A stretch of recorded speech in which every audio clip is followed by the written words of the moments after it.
Um excelente dia a todos, sejam muito bem-vindos ao curso de Libras. Eu me chamo Alisson, vou estar lecionando a matéria de ética profissional e ética aplicada e daremos continuidade ao que foi falado na última aula. Trabalhamos inicialmente com a ideia de que todo indivíduo ele se move pelo desejo, como foi postulado por Schopenhauer. Ou seja, cada pessoa ela tem a capacidade de pensar, raciocinar, de escolher. Só que muitas das vezes, aquilo que o indivíduo deseja fazer nem sempre é compatível com aquilo que é privilegiado pelo bem-estar coletivo. Nesse sentido, as pessoas elas são dotadas do que é definido pela teoria como consciência moral, que é a capacidade que o indivíduo tem de refletir sobre suas ações com base naquilo que ele deseja e com base nas regras e normas sociais, ou seja, a capacidade que o indivíduo tem de pensar sobre se aquilo que ele faz, aquilo que ele deseja fazer é correto ou não. A partir do momento que o indivíduo ele decide, reflete sobre aquilo que ele deseja fazer, o que pode fazer com base nas normas da sociedade, ele passa a ter atitudes que são conduzidas pela moral. Essas atitudes que são conduzidas pela moral chamamos de atos morais. Foucault ele postulava a ideia de que os indivíduos eles entram em uma determinadas instituições e essas instituições são responsáveis por moldar o indivíduo, no que ele chamava de processo de subjetivação. Subjetivação é a capacidade que a pessoa tem de pensar, sentir, é algo que é individual da pessoa. Ou seja, são características que vão se construindo na relação social, mas que diferenciam um indivíduo do outro. Lembrando que isso é influenciado pela organização social, que é o sistema de relação entre os membros, cujo objetivo é justamente estabelecer uma divisão entre o trabalho, como forma de garantir o controle, ou seja, nada mais é do que a forma que a sociedade se estrutura que vai moldando ou direcionando o indivíduo com relação às suas ações. Dentro do processo de socialização, existem dois aspectos que influenciam o comportamento do indivíduo.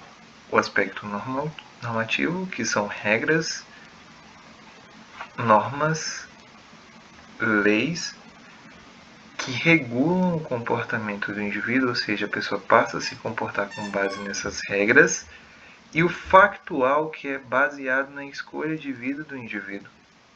Ou seja, ele pode tanto mudar seu comportamento com base nas regras, normas e leis, quanto fazer suas escolhas com base nas escolhas de vidas.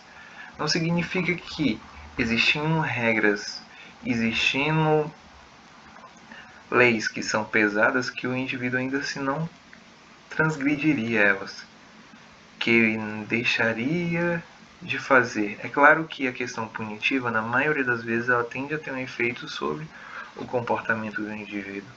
Mas ainda assim, se a pessoa ela cresceu em um contexto no qual ela aprendeu que determinadas atitudes e comportamentos são corretos, ela tende a repetir esse comportamento mesmo que possa gerar uma punição futura.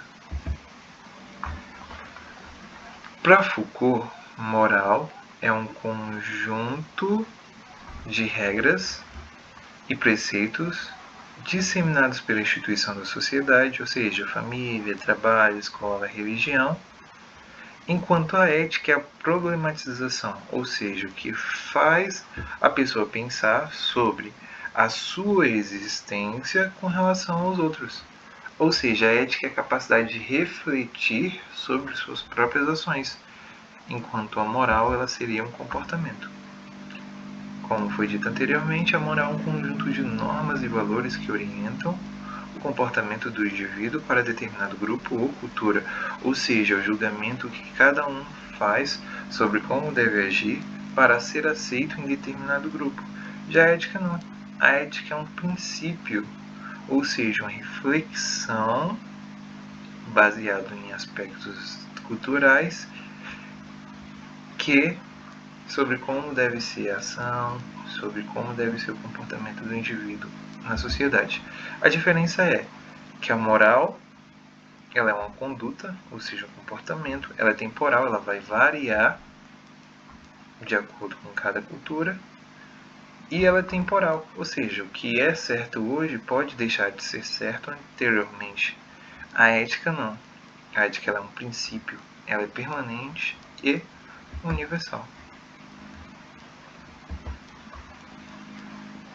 Também falamos sobre o conceito de moral, que é aquela pessoa que contraria as normas e condutas do coletivo, a moral, que é a pessoa que não segue os preceitos morais da comunidade porque o desconhece, o aético, que é pessoas que infringem normas de determinadas regiões, e o aético, que são pessoas que não exercem julgamento sobre o que é certo e errado por estar incapacitado. A ética ela tem como objetivo ou finalidade conduzir o homem a ter comportamentos que sejam virtuosos, comportamentos que privilegiem o bem-estar social e coletivo, a ter comportamentos que não tragam prejuízos eventualmente para os demais membros de um grupo. Então é esse o objetivo da ética.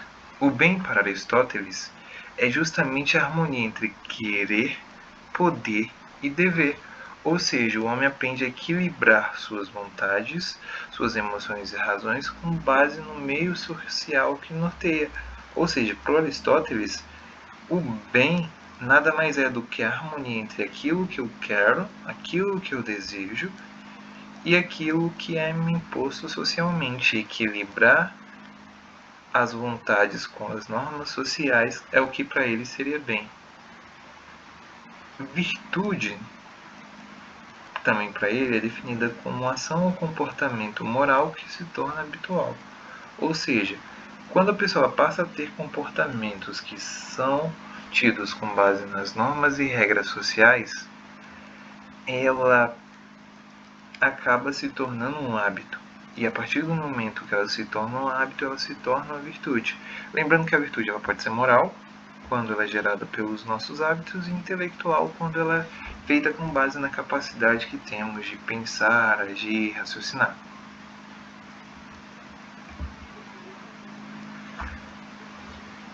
Para que a sociedade ela possa se estruturar e se organizar, é necessário que exista um conjunto de normas, regras e leis.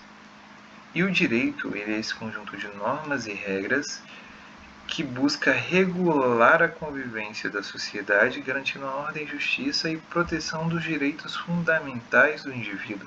Ou seja, toda pessoa ela tem direito à saúde, educação, são direitos que lhes são garantidos. A justiça, ela parte da premissa do respeito à igualdade de todos. Ela serve como mediador que é responsável por julgar aquilo que eventualmente é certo, com base no comportamento de cada indivíduo.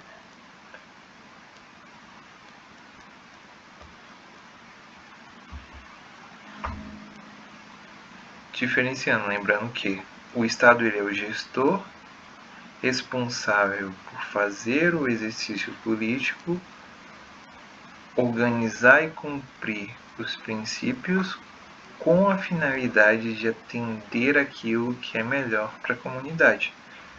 Já o direito ele é um conjunto de normas que regula a relação entre os cidadãos.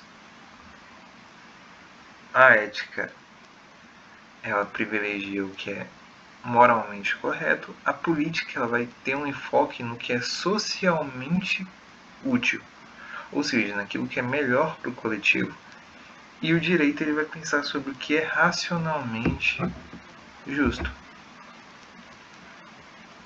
Por fim, finalizamos com a ideia de que a ética profissional é baseada no comportamento que são adequados para boa convivência no ambiente de trabalho, podendo ser descrita como um conjunto de regras e normas que devem ser seguidas pela empresa, que deve guiar a convivência dentro de um ambiente profissional, para que ele seja amigável, produtivo, considerando extrema importância para garantir um bom clima organizacional e a saúde do trabalhador.